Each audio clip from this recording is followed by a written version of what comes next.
Okay, let's do a sound check. Test 1, 2, 3, 4, 5, 6, 7, 8, 9, 10. Don't make me sing.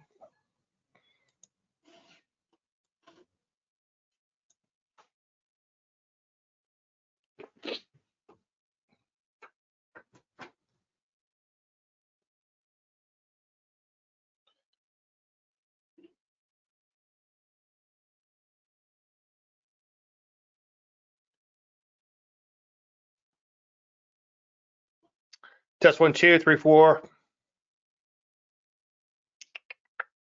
Anyone? I think it's working. We start about 2 minutes.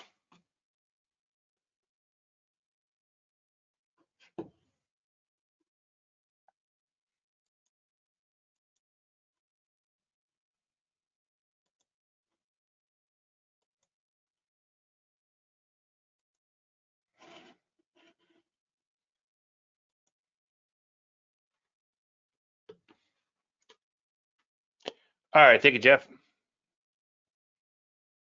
Appreciate it. Oh, faithful. It's always good to see a friendly in the house. All right, about 1 minute out.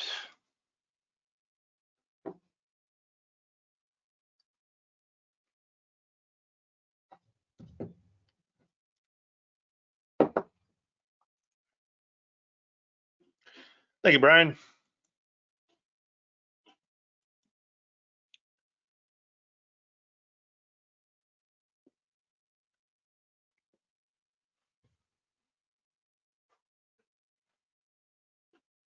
Well, one day is Thursday, October 17th. How that happened, 2024. And this is the weekend charts. Obviously, I thank all you guys and girls for attending. Looks like the numbers are starting to build once again. So thank you for that. So we talk about, well, obviously current market conditions as usual. I have a lot to say about that. Your questions on trading, feel free to type them in now. If you're watching the simulcast on YouTube, just give me a minute or two to catch up to you. And we should be able to handle it tonight, but get to all these stock picks. So if you have any stock picks you want me to look at, you can go ahead and put them in, punch them in now. Crypto too. We'll do crypto and then we'll do stocks. So we're going to focus on, well, this week, and I think as long as there's a lot going on, I do want to focus mostly on the methodology and action. And we have mystery chart updates this week. We have a new mystery chart, a TFM 10% update, and some altcoin trade updates, or at least one of those, and the Landry 100. And that'll make sense in just 1 second. I also have one little thing I want to touch upon tonight, which could, as usual, lead to a bunch of more stuff. But a million little things will make you a successful trader. And again, that'll make sense in a second. I hate when people tell you what they're going to tell you and don't just tell you. There's a disclaimer screen. As you know, you can lose money trading, he tried to say. Don't know what happened there. I like to sum it up by saying, borrowing a line from my buddy Greg Morris, all predictions about the future and a lot of stuff can happen between now and then.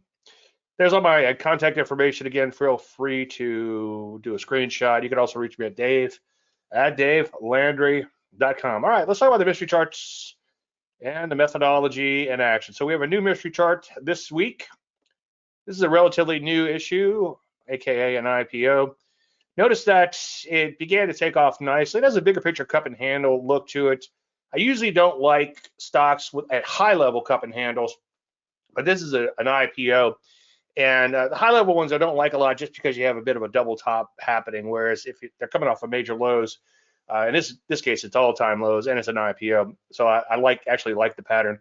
But anyway, nice Landry light, as you can see illustrated below, and then a pullback to the moving average. Remember, this just measures the magnitude. I'm sorry, let me rewind that.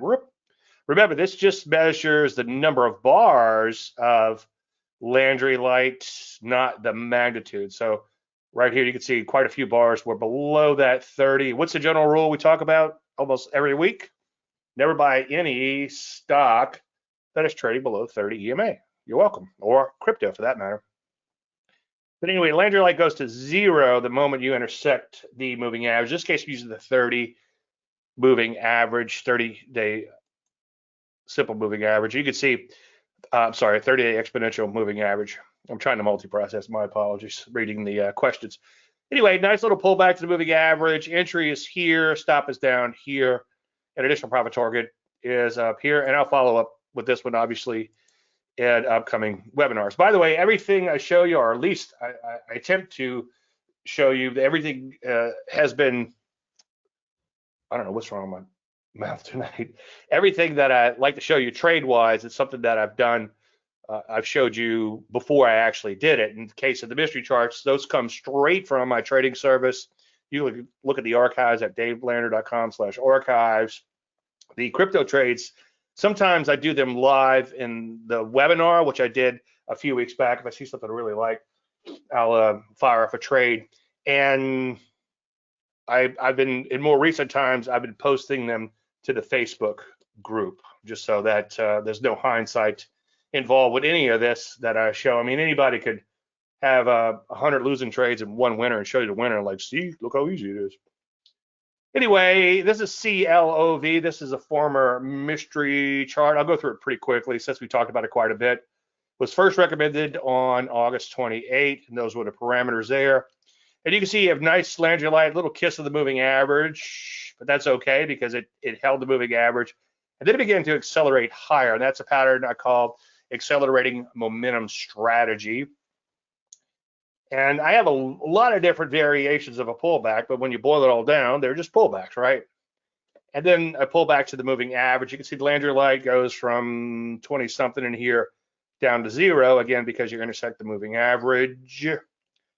And entry was here, stop was here, initial profit target was here. Now, one thing I was shown with this position, showing the ups and downs, and one thing I'm getting into a lot lately is showing you what trend following is all about and how it's a lot harder than it looks on the surface, but it can be done, especially if you're willing to do nothing and not watch every tick and get too excited about the ups or downs. But anyway, we got in a position within a few days, we were up about 400 points, $400. And then about a week or so later, we were down $360. And I know a lot of people gave up on it and bailed then. And truth be told, maybe I would have too, had I just been trading this on my own maybe years ago, before I actually had a trading service where at the trading service, I tell you what I'm going to do, and then I'm forced to actually do it, which is a great, what they call a commitment device. And maybe next week, if I don't know if I've already mentioned or not, but for a million little things, we could talk about commitment devices. And I have a few stories there that I beat the dead horse on. Imagine that, me beating a dead horse. Anyway, a few days later, 2 days later, we're up $2,000. At that point, that's the IPT, the initial profit target. We bank half of our profits, so we sell half of our shares, no questions asked. And we do that intraday, meaning that if it spikes to that level, you want to get out. You don't want to sit around and wait to see if it's going to close there. There is a little discretion we occasionally use. Sometimes you can squeeze out a little more profits. In this case, if you go back and look at the actual trades that are reported from my model account in this one, go back a few weeks in the weekly charts, you'll notice that I didn't quite get that $1,000 in the first loaf. And that's because it kept getting close to 4 and backing off, close to 4, backing off. And then I got the things like, the real money is in the second loaf. And that's the way I kind of look at things. And then it did end up closing above the IPT and hitting it and closing above it, or at it at least. So it would have worked out without discretion. So I made a few less dollars, I think $50 less on that half of the trade. I did take it across multiple accounts, so I did okay on this. Don't worry about me. On this one, at least. You have to worry about some of that bad behavior that I'm always talking about, because I can occasionally be guilty. Anyway, when you get to break even, when the initial profit target is hit, you bump that stop up to break even, and now you're free rolling and barring overnight gaps. You have the chance of a free position and a potential home run. Now, I may have jinxed this because earlier today, this thing was up like 30 cents, and on a $4 stock, that's a huge move.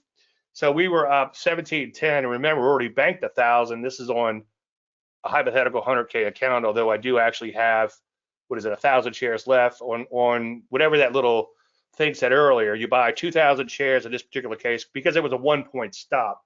Now, even ludicrous would say that's kind of a wide and ludicrous stop, but that's what it called for. If you squint your eyes, $2 is right here, and the stock is right there. It's not that far away.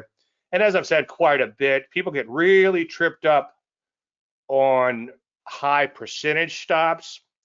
But if a stock is bouncing around 10 to 15% a day, then you're going to have your stop well out of that normal volatility and range, something I preach quite often. In fact, as I also preach, if you're having trouble becoming a successful and consistent trader, trade at a much, much, much smaller size and loosen your stops a lot, okay?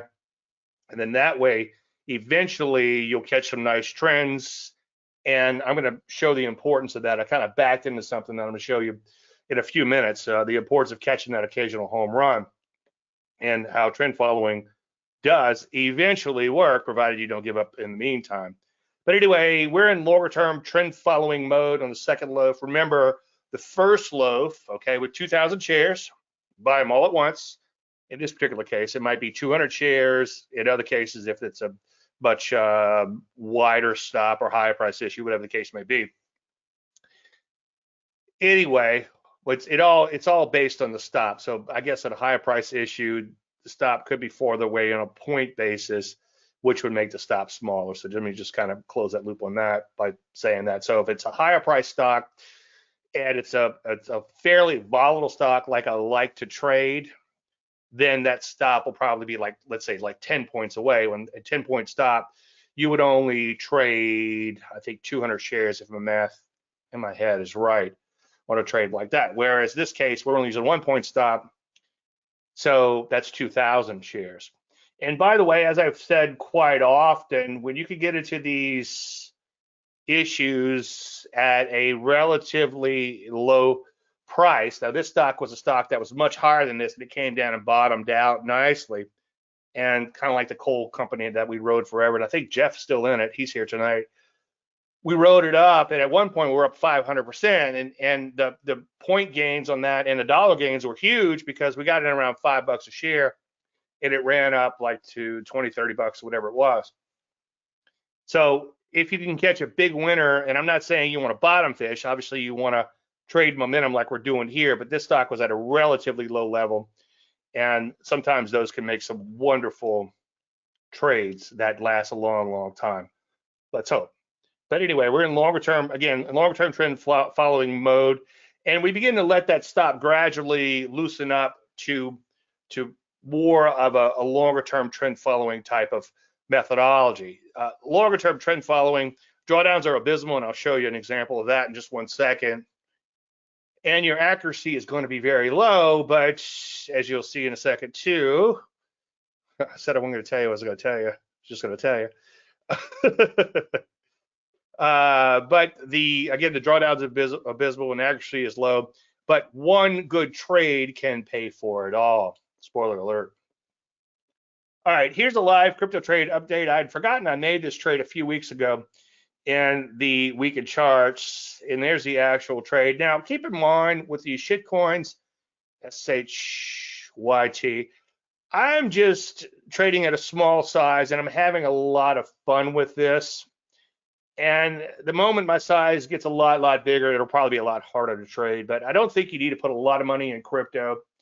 But I think that it's worth trading on a very small basis. My bread and butter will probably always be stocks, but if I could pick up a little here and there and apply some of this technical analysis thing to crypto, then why not? I'm also playing a little game where I'm mining off a little bit and from the shit coins and putting it to Bitcoin. So from crap becomes something that's, I hate to say tangible, but a slightly more real.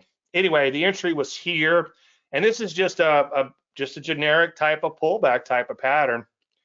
And let me see if we can back the chart out a little bit. You can see it was in a very persistent trend here. You can see it was accelerating, and then it pulled back. So just kind of a generic type of pullback, nothing too fancy there, and I only put $1,000 into it, just S&G type of stuff, and entered there in the weekend charts. You can go back and watch it. So what day was that? That was, do we have a date in here? Yeah, on the 3rd. So that was 2 weeks ago, and it looks like it was toward the end of the weekend charts, 6:48 my time, and that's when we take a look at crypto and we take a look at stocks. But anyway, so far so good. I'll trail a stop on the remainder, and we'll see what happens.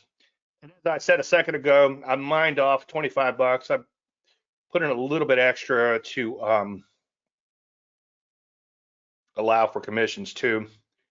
And as I've said 1,000 times, of course, the nerd in me, I looked into mining way too late just to think, I could plug a couple of servers into the garage or in the back of my office and let them just make some free money for me while I sleep and while I work all day too. And then I realized that it's probably not worthwhile doing. And I tried other experiments where I kept a little money in the native coin, just a small amount, and that failed miserably. So what I started doing is when I hit the IPT in these, I peel off a little bit, like a tiny bit, and put it in Bitcoin. I was using much bigger numbers for a while, and it was making the math hard to work on the trading. The other thing I'll do is if something hits a double, I'll mine off a little bit of a double. And sometimes if they make a big spike higher, like this one earlier spiked higher, and I missed it because I wasn't paying attention. But sometimes you can put a limit order at way, way, way above the market, and somebody is stupid enough to buy it and push it higher. That's what the greater fool is. We are greater fool hunters. We want somebody more stupid than we are to come along and buy the trade. We're searching for the greater fool. And we can call him the greater fool because sometimes we are the greater fool. Anybody ever buy the high tick of the market? Of course you have, right? I may have done that earlier today. Anyway, quick update on the TFM 10% system. Again, here are the zones which were inspired by Jeff, who's here tonight. Initially, I just had a 10% line in here, 10% from the 50-week closing high. And I don't know why I use 50-week other than I was using a 50-week moving average. Maybe I just wanted everything to be the same number.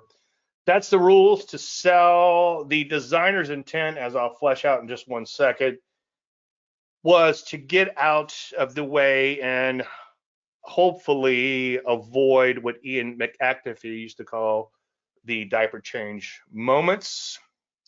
I borrowed that term from him. But anyway, you just need to close 10% or more away from the 50-week closing high and close below the 50 simple moving average. I have plenty of YouTubes on that on my YouTube channel. By the way, I never remember to say like and subscribe. If you're liking this video, then like it.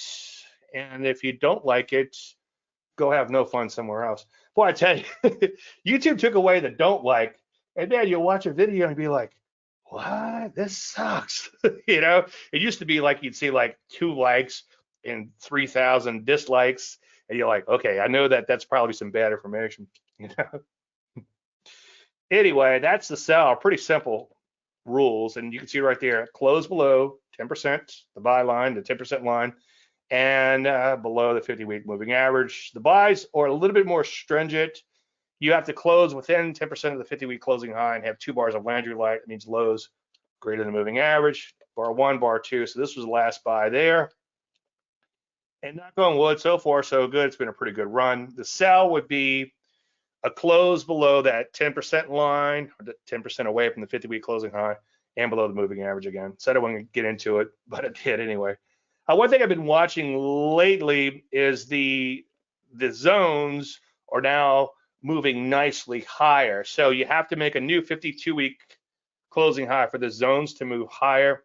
So that's just kind of a neat thing, and maybe there's some sort of experimenting you could do with that as far as a system in and of itself. But you can see it flattens out every now and then begins to take off. By the way, the 5%, the reason I had that in was because Jeff pointed out he likes to get out of a market when he's down 5%. And that's, keep in mind that, because there's somebody that's a fan of this on Twitter, and I was showing the 230 EMA system triggered recently on Bitcoin, but it had a lot of overhead supply. And he's like, well, why not just use the TFM 10% system? Well, I've experimented with it, but in a super volatile market like Bitcoin, maybe once it matures, which it's slowly maturing, obviously, it becomes more and more efficient, like the S&P 500 or the Qs or even the Russell, which you'll see in 1 second. Then something like this might work, but I think your stop would have to be so darn wide that it would be probably hard to make it work. So this system was originally designed, designer's intent is very important, by the way, but designer's intent on this was a system to use in the S&P 500 to keep you out of trouble when things turn south. Anyway, for S&Gs, as I've said ad nauseum, I bought 100 shares of the Qs, and so the sell would be way down there around 440. And it would have to close below the 50-week closing high. It would have to close 10% away or more from the 50-week closing high and the 50-week moving average. Now, as I say weekly, if your moving average is above your sell line, it has to still close below the sell line. The 50-week moving average is just a whipsaw filter, because sometimes you may get a spike down in a market and come right back up. And the reason I use a 50-week simple moving average is, believe it or not, I wanted to incorporate some lag into the system, so you're not in and out like the rat going for the cocaine. I don't like cocaine, but I like the way it smells. I think that's a little old, but it's somewhere around $16,000-$17,000. I forgot to update that part of the slide. Now, here's the deal. As I've said quite a bit, if you're following a pure trend following system, the drawdowns are going to be abysmal. And I didn't intend this to be a pure trend following system. I just wanted something, again, to help me avoid some of those diaper change moments, like the pandemic.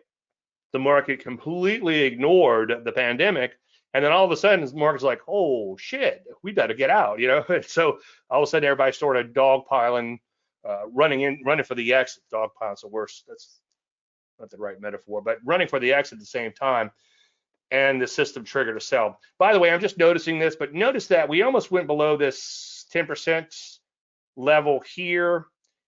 And again, it would also have to close below that moving average, which in this case was a ways away from it.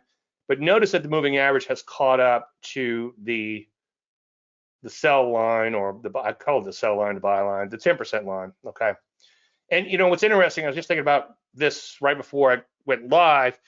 At that point in time, you gave up nearly 80% of the gains that you had from this trend signal back here. And if you were to stop out way down here, you could possibly almost end or come very close to giving up 100% and maybe even a losing trade. So pure trend following, again, your drawdowns are going to be abysmal, and you are going to risk a lot of money. And this was a little bit more painful one. And as I say each week, when I put this on, it was just S&G, it's 100 shares, who cares, right? But then all of a sudden, it's like, holy crap, I just lost $4,500. And then, holy crap, I just lost $8,000. It's like, wait a minute. But I'm just going to follow it and see what happens. And I don't recommend following mechanical systems, but if you're newer to trading, that might be one way to get your reps in. Find something that's somewhat mechanical. And maybe even better is find something like persistent pullbacks, especially combined with something like Landry-like pullbacks, where you're pulling back to the moving average. So it's fairly quantifiable. And then you can look for other things in there, make it a little subjective analysis too. But get a little closer to that mechanical trading, and then slowly add on layers of discretion from there. And trade small, loosen your stops. You got to get the reps in, and I'll beat the dead horse on that quite a bit. I'll show you why I'm showing the Russell in just 1 second. So I thought I would take a look at this, and the long story endless, which we'll get to the long story in 1 second. there was a gentleman who was wanted to sell his Russell shares, and I'm like, well, why don't you wait for a TFM 10% sell signal? Now the Russell's a little wide and loose, and I started noodling with it a little while ago, earlier today, I should say, and I didn't mechanically test it, but just eyeballing it, I think it would probably work longer term, as I'll show you a few things here in just 1 second. But I would prefer something that trades a little bit more cleanly, like the Qs or the Ps. But anyway, you can see there was a buy here, a sell here, and I added that up. That was a 20.33 cent loss, and then there was a buy there, and then a sell there. So you had two back-to-back losing trades, and then you had a buy here. And if you mark that to market, as I did earlier, at 225, that's a 31. You have 31.28 of open profits. Now we don't know where it's going to end up, but it would be kind of fun to watch. So we add all that up, and you're actually now positive with this system. Not by a lot, but if this thing goes up another 10, 20, 30 points, then it might begin to add up. Now, I'm not recommending you trade this system here, but the reason I wanted to bring it up is you should have some sort of system to trade. You can't just trade based on your feelings or your mood. I saw somebody had a post in one of the trader forums, trade the market, not your mood, or the market's mood, not your own. I'll have to flesh that out. But anyway, it reminded me of Ed Dakota's Whipsaw song, and I actually attended a concert with Ed Dakota, and it wasn't actually a concert. He just brought his banjo, and he gave a little speech at one of our AAPTA meetings. And the Whipsaw song, he talks about, you get a whip and I get a saw, you get a whip and I get a saw. You get whipsaw, whipsaw, whipsaw, and it's like, don't worry about that because one big trend pays for them all. Easier said than done. I get it. I know that. So very important takeaway there. And this is screenshot this, or you know what, better yet, just do a YouTube on it and listen to the song. And it's pretty good. You know, what do you do with a hot news flash, honey? We stash that flash right in the trash. You know, what do you do when drawdown comes, honey? What do you do when if it gets real big, baby? What do you do when it's even bigger? We stick to the plan and pull the trigger. Anyway, the Russell, I went back. The pandemic is my recent reference point whenever I'm looking at anything and how it performs. And it makes for a great reference point. But you can see we had a sell in the Russell way back in October 2019 or 2018, okay? And there was a sizable sell-off there. It wasn't a huge sell-off, but it sure would have been nice to be out of the market for that sell-off.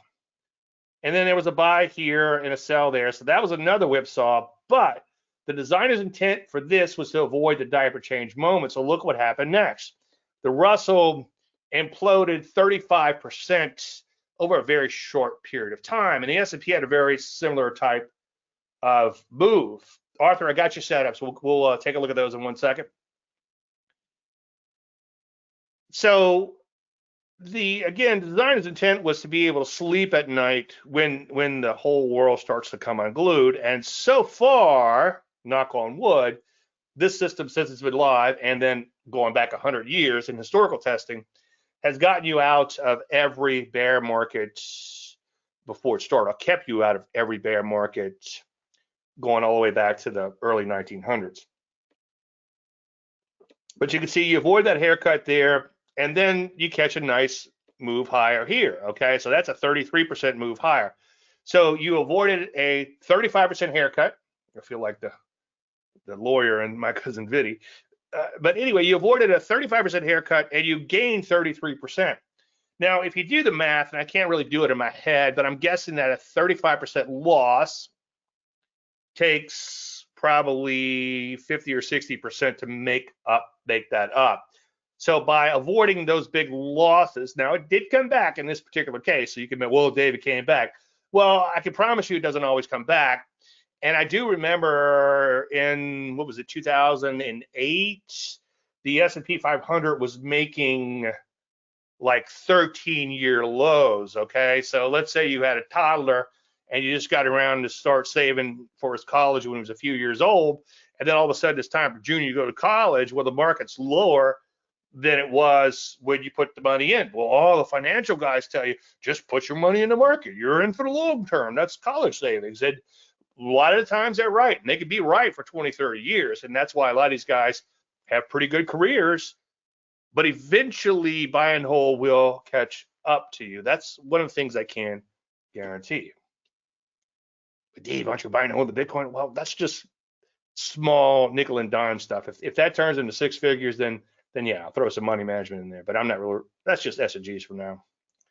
All right, just real quick, I just want to show you one slide real quick. This is the Landry 100. This is something that, again, I did years ago, and it was really kind of an amazing thing. But the software I was using was no longer made, and it became kind of a pain in the butt to keep up with everything else. Plus, the market got really choppy, and I really couldn't find the stocks to fill it. But right now, this thing is on fire. And it's been pretty awesome. And I know you want to partner with me, but it's been a lot of fun to do this. In fact, I look forward to the end of the day to where I could find new stocks and get rid of old ones. And what's cool is like you really see where all the money is flowing in the markets. It's a wonderful exercise. And I would encourage you to do something like this on your own too. And last week we were talking about, do you really need 100 stocks? I don't know. I don't have the answer to that. I wouldn't throw too much statistics at it. When it comes to markets, statistics are worthless. I think 74.3% of all people know that.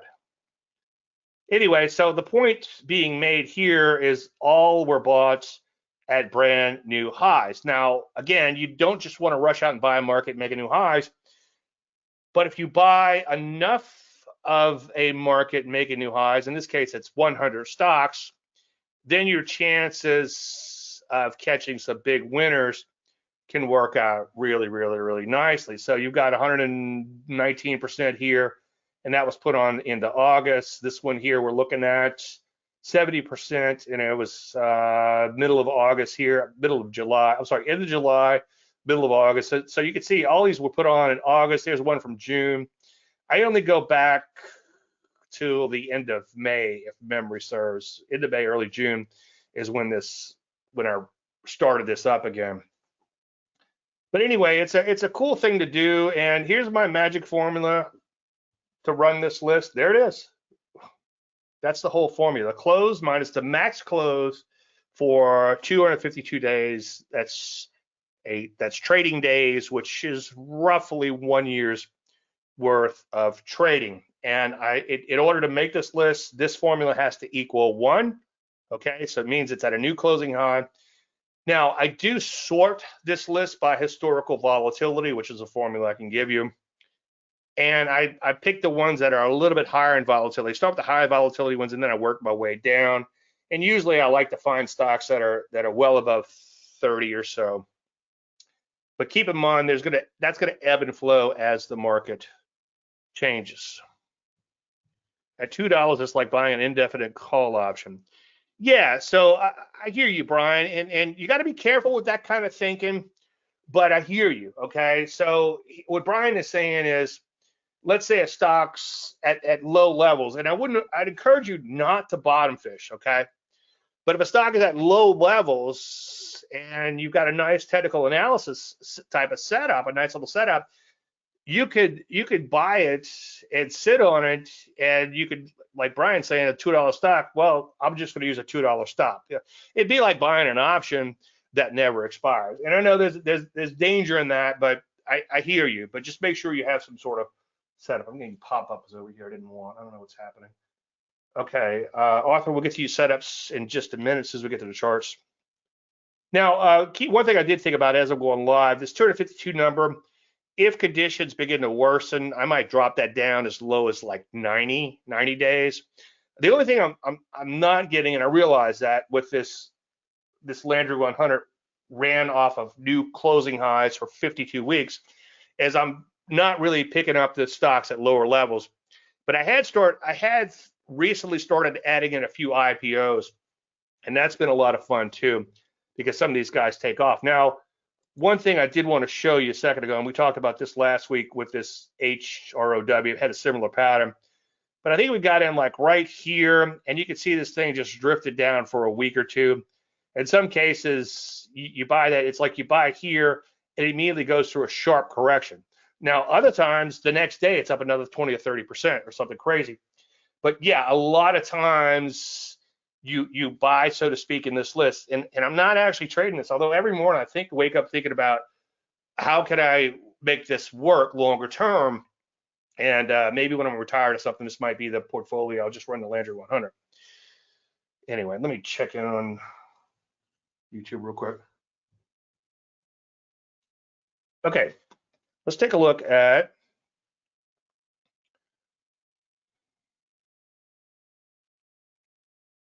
All right, so there's your formula. Now, some random thoughts, and this is what makes me feel good. I'm a man on the street kind of guy. I like to listen to what people are talking about, what people are saying, and usually I'm not gonna say to myself because now I walk in the gym and everyone's like, Dave, and I'm like, hey, but usually I don't, say a lot, just kind of get my workout in so I can get in, get out. And because I have a technical analysis tattoo, people notice it, and then that sparks up conversations. But anyway, again, I'm kind of a man on the street kind of guy, and it's good to talk to people and realize that technical analysis is alive and well. So let me show you where I'm going with this. So I have a friend from the gym. Let's call him Don, and let's just Don Erickson, okay? And he doesn't really look like this. He's a little older, and he's more gray, and he's a few pounds heavier. But Don Erickson, let's just call him that. He's from Covington.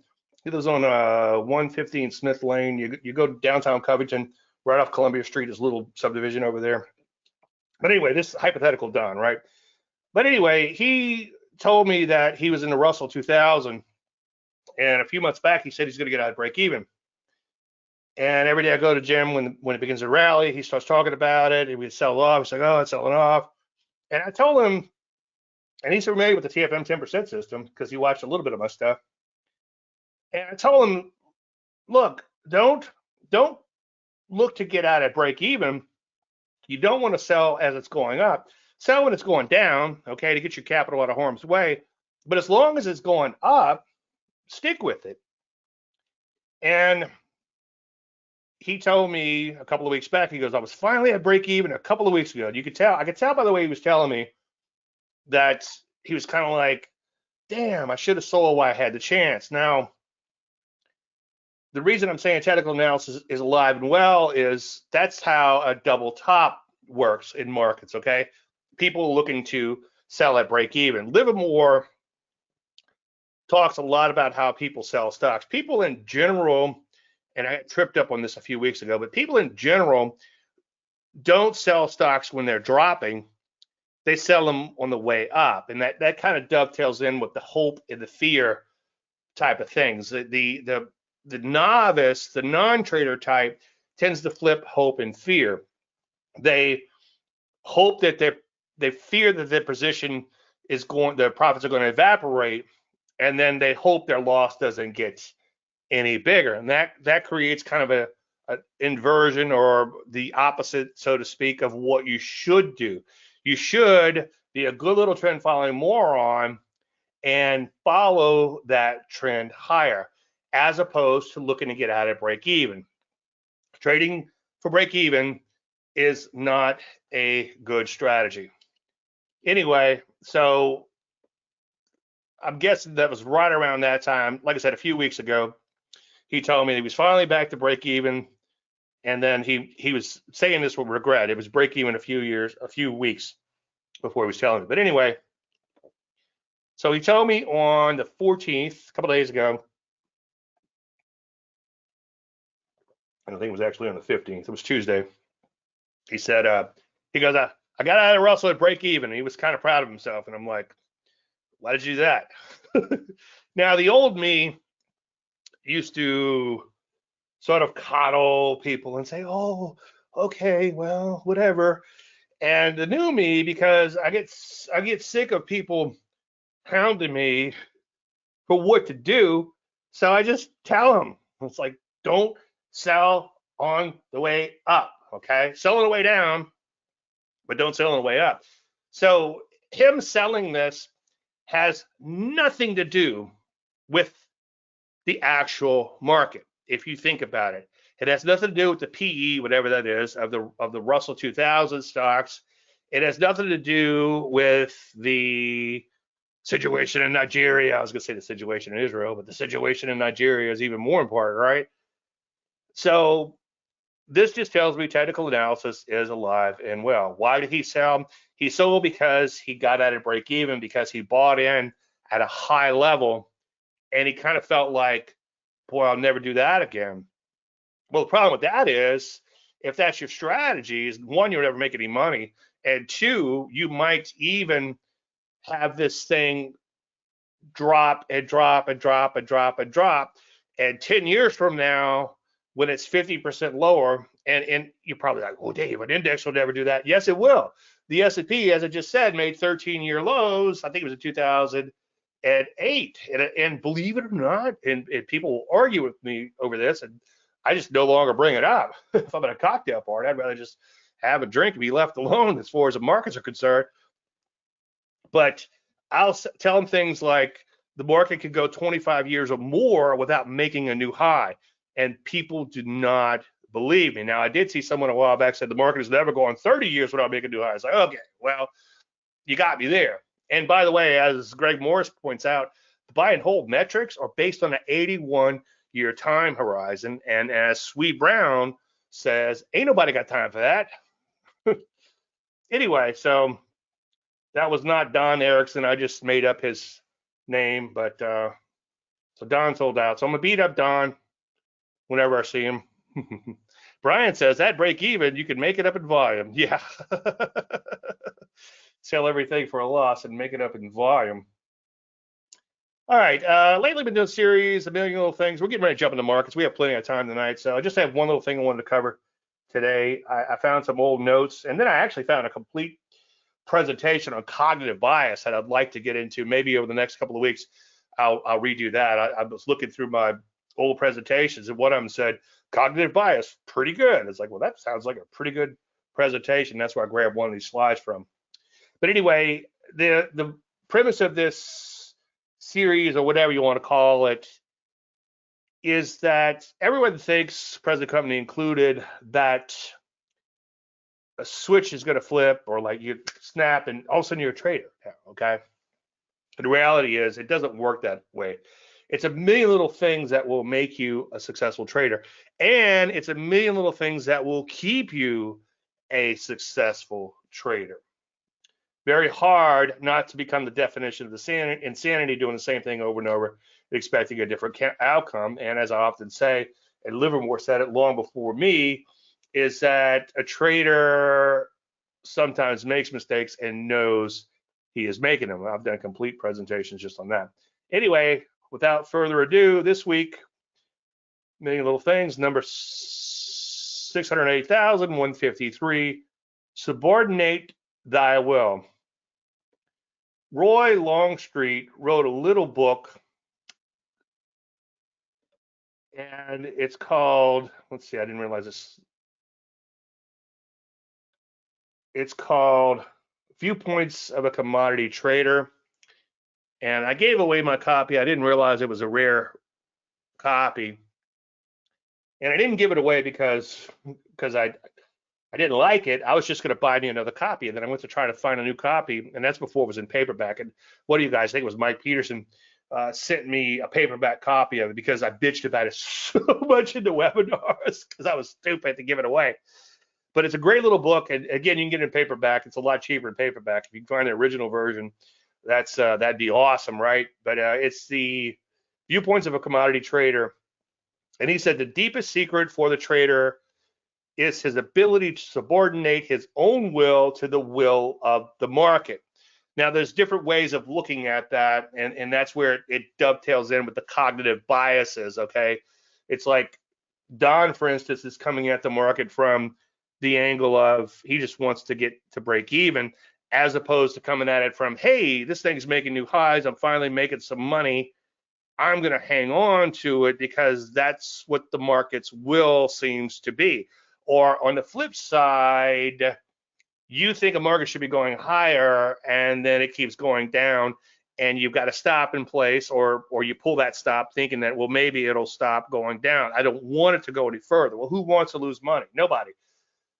But unfortunately, shit happens, sometimes twice. So learn how to subordinate your will to the market.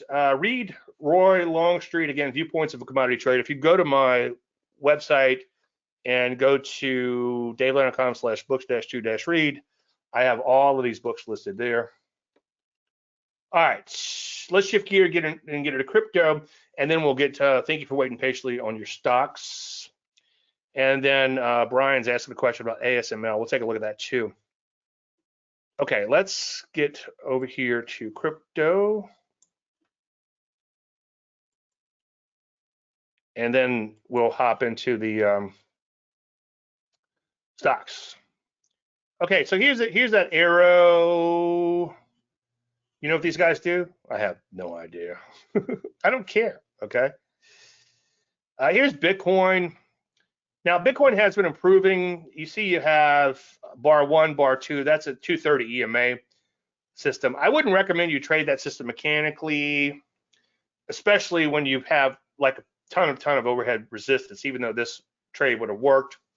One thing that does kind of amaze me about that silly little system is you just, again, 2 bars of Landry light, okay, and you buy above the high with a little wiggle room. So right there, let me draw this out for you. I'm gonna probably think it's a trade, but right here, oops, let me do that. But right here, you see bar 1, bar 2, you would buy above this high, again, plus a little wiggle room.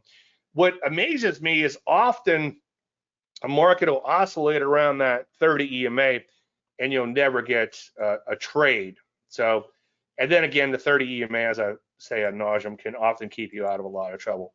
But Bitcoin still has its work cut out for it. It still has some overhead supply to get through. You know, like Michael Saylor says, though, what's pretty damn impressive about Bitcoin, one of the many things he says, and I try not to listen to him too much because when I do, I get all bullish. You want to just buy a bunch of Bitcoin and hodl it. But one thing that he was talking about is and he had a better word for it, but for lack of a better word, the fan base on Bitcoin is huge. And you watch those people every day talk about, oh God, you just made my stomach sink. So John just said that Viewpoints is $4,995 on Amazon. Wow. Well, I hope whoever I gave it to is enjoying it. If I see it on eBay from them, I'm going to be pissed. I forgot who I gave it to. Charlie Kirk asked at his retreat. He had a retreat a few years back in St. Louis, and he asked us all, St. Lucia. St. Louis was it's a nice place, but not quite as good a retreat as St. Lucia. Anyway, he asked us all to bring a book, and so it's like, oh, look, I'm not going to bring like a big, huge book, encyclopedia, but I did like, it's like, well, there's some little books in my library that I absolutely love. What's the one? The one by Selden is really good. In fact, the presentation that I picked that Longstreet quote out of has a bunch of quotes by Selden, and I bought that one. I would buy that one if I were you. And I would, and again, that's all in the, let's see if I have it handy. I usually keep it pretty handy, but that's all in the books -2-read. I think it's a psychology of trading, a psychology of the market. This was written like 100 years ago. I haven't done it lately, but years ago, especially my wife would go to bed early on a weekend and I had a few beers in me. I would get on eBay and look for vintage books on trading. The word speculation, they called them, a lot of the books back then were called speculation. And I've got a few turds out of the process and a few things that have nothing to do with stocks, but I've picked up quite a few of those old books in the process. I actually bought that book hardcover back in the day, and that version is worth a lot of money. Anyway, I've totally digressed here. Here's some other ones I'm long. I don't know if I've mentioned these before, so I hate to brag on them or anything, but this one, again, kind of like a pullback-ish pattern, and it took off, knock on wood, today, earlier, right before the presentation. And then this Yuma, I bought this one a little while ago, so should I talk about it again? It's at 295 now. It's only about 10 cents away from where I bought it earlier today. And that's it. As I've said quite often, sometimes with these shitcoins, when they're really moving, you can just sort them by relative strength and by the strongest ones. And notice the two that I'm long, or two of the ones that I'm long, are doing really well. And ideally, you want them, of course, to be above the 30 EMA, and ideally breaking out to decent highs. Now, as I often say, I'm not a breakout trader, but when these things are really, really moving, they could really work out nicely. Fritchie said he spent his honeymoon in St. Lucia. Did you come back without a tan? I guess that's TMI, huh? All right, let's shift gears to stocks. And Brian's been waiting patiently. Let's take a look at this. He had a comment on this, and we'll get to the individual issues. Oh, anybody want to look at any shitcoins? Okay, let's go here. So Brian said that the ASML debacle, okay, it said where they say they accidentally released earnings into forecast numbers, not buying it. What's your take on the semiconductor space from here? Okay, we'll get to the semis in just one second. I don't read into those kind of things, but yeah, I think you have to be skeptical at everything. And yeah, it's a pretty nasty little spill. But here's the thing, okay? This stock, before this debacle, and years ago, I learned something really important. And if you go all the way, if you go all the way back to Livermore, somewhere buried in one of his books, it's there too, either in Reminiscence or How to Trade Stocks. But surprises generally happen in the direction of the trend. Write that down, okay? Now, you could argue that, well, this surprise up here was at high levels, but this thing started to trend lower, okay? And there's no pattern of mind that would buy this stock as it's pretty much in a free fall, okay? And then look what happens. You have a big surprise in the direction of the trend. Look at the angle. That's like a 50 simple moving average, I think there. Look at the angle of the 50 simple moving average. Just going straight down, okay? They have one little pop up above it. Somebody knew to get off the hook here, probably. So, Brian, I don't know how to, what's the word, how to process that, excuse me, into the semiconductor space in general. But if you're keeping tabs, that obviously scores as a negative. Now, from a technical analysis standpoint, I would score this as a negative by saying, well, this thing was headed higher and now it's headed lower. This was a former leader, okay? So maybe the sector is beginning to crack. And when NVIDIA cracked a while back, I became concerned about the semis, and that was followed by the fact that the semiconductors were overall started heading lower. All right, let's take a look at the market real quick. We'll get to your stock picks right afterwards. I'll just take a few minutes here. S&P 500 today, we had an opening gap reversal. We did have a little breakout to all-time highs, so I wouldn't get too excited about today's action. You know me, though. I like to see a market hit new highs and keep hitting new highs for a while and then have an orderly pullback. But so far, so good on the Ps. The NASDAQ composite opening gap reversal there. One thing I didn't like about the NASDAQ was that it had this bigger picture retrace look to it, not a tradable pattern, but it's just kind of working its way back up, kind of like an ABC to the old highs. And I didn't like that pattern. I don't like that pattern, I should say. But we broke out a few days ago, and unfortunately came back in, and today's is kind of meandering around. So let's see what happens there. But for me to get excited about NASDAQ, it would have to bang out some new highs. Let's take a look. The Rusty, of course. We just looked at Rusty. Rusty's just shy of these multi-year highs. It's still got its work cut out for it, though.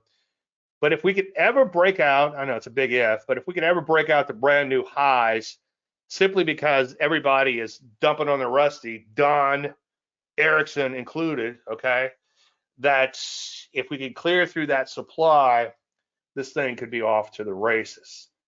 EFA shares, something I know, EFA shares is something that only kind of matters when it matters. These are the foreign shares or non-US shares. And you can see that it's kind of looking ugly in here. It's all over the place, but now it's sold off fairly hard. Could bow tie to the downside. We're still the dog with least fleas. That's kind of the way I look at that. A lot of these stocks like cybersecurity have recently broken out and so far just pulling back a little bit. We just talked about Bitcoin. Gold, the commodity, actually made all-time highs.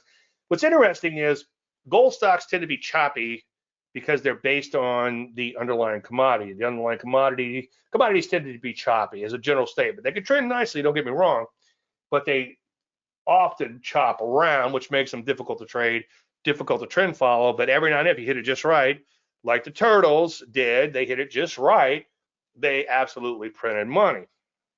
And then they subsequently blew up. But that's another story. Not to take anything away from them, though. I think a few of them were successful afterwards, but not many, unfortunately. Believe me, I would never be shot on Friday in this business. Broker dealer's been on a tear. Look at that. A little bit of an opening gap reversal today. Not enough to get too excited about, but so far so good there. Financials in general were a little questionable, but take a look at what they've done recently. Chopped around, chopped around, chopped around, couldn't break out the new highs, and then bam, off to the races. So that's looking pretty good. Okay, Keith, we'll get to that in just 1 second. Just a few more to go through here. Biotechnology, the point I'm making here and been making lately about the markets is it's improving, but it's still kind of mixed. So take a look at the IBB, bit of a triple top still in the works there, kind of retracing back towards those tops. So I would avoid this for now. If you didn't know anything about technical analysis, just look at the sideways nature. You want to buy markets that are going up, sell markets that are going down, and sit on your hands when they're going sideways. Software has been doing really well as of late, and so far it's just kind of pulling back, so that's looking pretty good. So we could see setups there. Health services back to the downside. It imploded all the way down to the 200-day moving average, okay? Nice little bounce off of that. I wouldn't buy a market for that in and of itself, but you can see it's bow tied to the downside and just not looking so hot in here. Lots of support below, though, so probably wouldn't make a good short at this juncture. The fences with all the wars and shit going on, I know, it just confused the issue with facts. Made all-time highs today, so that's kind of interesting. Transports have been coming back with a vengeance. A little pullback today. Kind of hate to see them stalling so soon, but so far so good with the transports.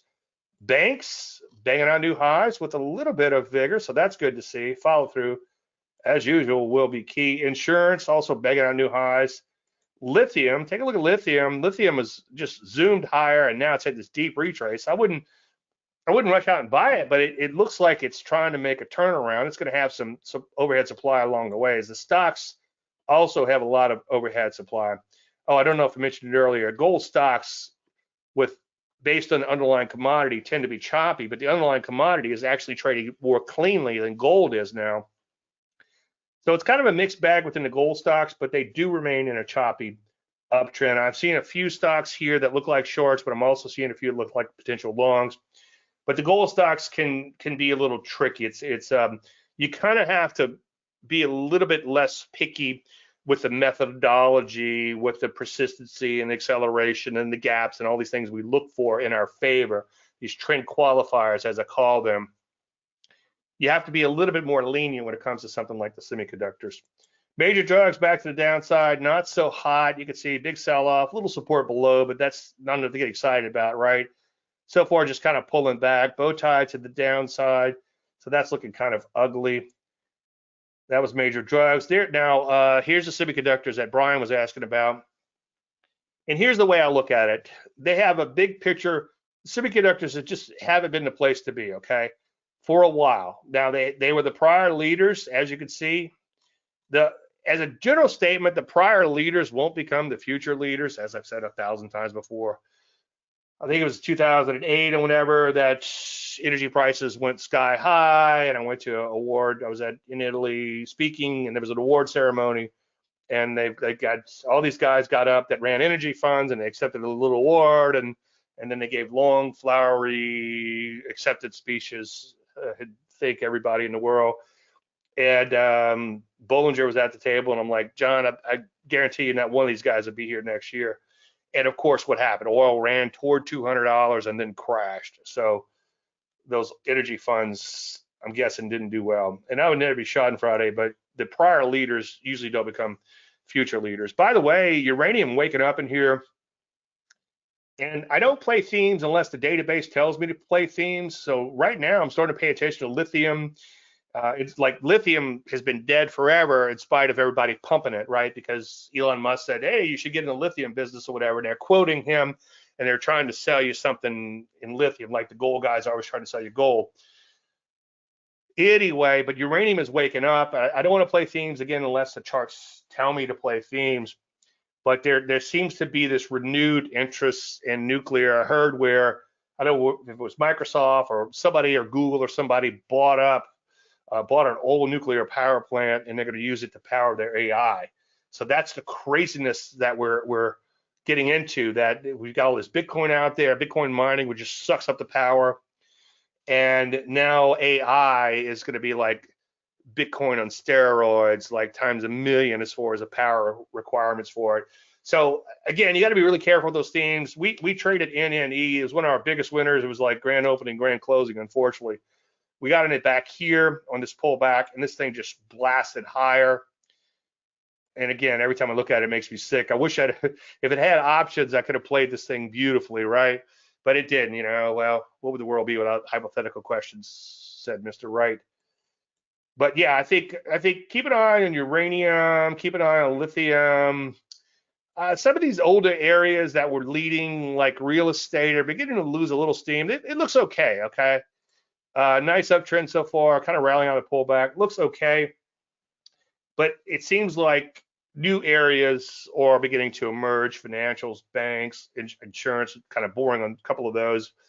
But who knows? I mean, utilities, and that's probably because of the power demand, right? So utilities used to be sleepy old companies that you would never buy, but now they're starting to act like momentum stocks. So by paying attention to the Landry 100, I make your own momentum list. I also maintain a list I call my Momo list. I have a bunch of stocks in the list that I add to and subtract from every day. And again, that's another way to see the themes developing. Just pay attention to what's moving. All right, let's jump into some individual stocks. It seems unlikely to be a mistake. It brought down the entire semi space. Yeah, what's the old saying though? And it's sort of helped me through a lot of situations, and I can't think of exactly how it goes, but never confuse malice with stupidity. Okay, and there's probably a better way of saying that the actual quote. They might just been stupid, you know. They it might not have been pure malice. It might have just been stupidity. But because of stupidity, we have to use stops, right? And because of 10,000 other reasons. Okay, FTNT for Keith, and he says it's a hack component. FTNT. Arthur, you're next. Yeah, it looks pretty good. My only problem when I back the chart way out, it's kind of all over the place. Okay, so I have a hard time getting excited about stocks that looks like this. It almost looks like it's not adjusted for splits. Is that a show unadjusted for splits? No, it's adjusted for splits. So yeah, it just you kind of hate to get in the stock. Like right here, it looked pretty good. You know, you hate to get in the stock that you buy it at 80, you come in the next day or a couple days later, it's at 40. You know, it's kind of all over the place. And it trades in chunks. And I don't know what those days are, but it might be one of those stocks where they come out with earnings and the stock implodes, and then the stock climbs back up, and they come out with earnings and the stock implodes. So I would leave that one alone. That's just too crazy. But I hear you. I see what you're saying. It kind of broke out of this little base it was in. But the other thing I don't like is, see, it goes straight up here and then it kind of drifts higher. you actually want to see markets do this and then do that, okay? Like the CLOV, for instance. What did it do? Look, I've got it already drawn in for you, okay? Decent gradual uptrend, bam, accelerates higher. That's what you want instead of just the opposite. So let's forget about that one for now. Arthur says peg exclamation point. That's kind of interesting. The only reason I would pass, well, first of all, if you back the chart out a little bit, it looked better. It looked pretty good here, okay? Now, that's got a lot of makings of the things that I just talked about, right? So it was kind of in a gradual uptrend here, began to accelerate higher, nice little TKO move. So if I saw this stock, I'd get really excited because that's a good looking stock, Arthur. The only problem is I'm noticing that the HV is only 17, okay? And not to beat the dead horse, but where's Clove? Clove's 110. Now, that's borderline a little ridiculous, but you kind of get my point. If you want to beat the overall market, where are the P's right now? Let's take a look at the P's. The P's are at 13, okay? You're going to need something with the HV a lot bigger than the overall market, and that's historical volatility. The formula for telechart's about that long. For Metastock, it's only about that big, and I can help you find those formulas. I have the formula for telechart, and I think I have the one for Metastock. But you can get the formula online for these. They're in forms and all. Okay, what else? Oh, the TLN. Good pick on the peg. It's just the volatility's low. Yeah, this is one that's been in my Landry list a lot lately. And again, a few days ago, it looked a lot better than it does now. Okay, so like right there, it's kind of a deep pullback in an IPO. Energies right now are a little questionable. Energies, oil energy, right? But that looked kind of neat because it took off and then it had a deep pullback, so that looked pretty good. But now you can see that it's kind of stalling out in this rally out of a pullback. So I'm keeping this one on my watch list. I think this one came out of Landry 100 when it began to fall off. Keep it on your watch list, but I wouldn't rush out and trade that one right now. All right, any more? TLN, we just did that. Going once, going twice. Let me wait a second for YouTube to catch up. And while we're at an impasse, obviously, I want to thank everybody for attending tonight. I appreciate you taking time out of your busy schedules. Anything unanswered, Dave@DaveLandry.com. And also come next week and ask questions because without questions, I wouldn't have a show. All right. I think that's it. Everybody have a great night. I'll see most of you guys tomorrow in my Facebook group, Dave Landry's Trend Traders. Everyone else, have a good weekend and hopefully see all you guys and girls again next Thursday. And also, may the trend be with you. Thank you so much. You're welcome. Oh, squeeze one in. Old school HPQ. Well, sometimes these old companies can reinvent themselves. It's just wide and listen all over the place, sideways. Yeah, we snuck one in there. All right, again, everyone, you're welcome. May the trend be with you. See you next week.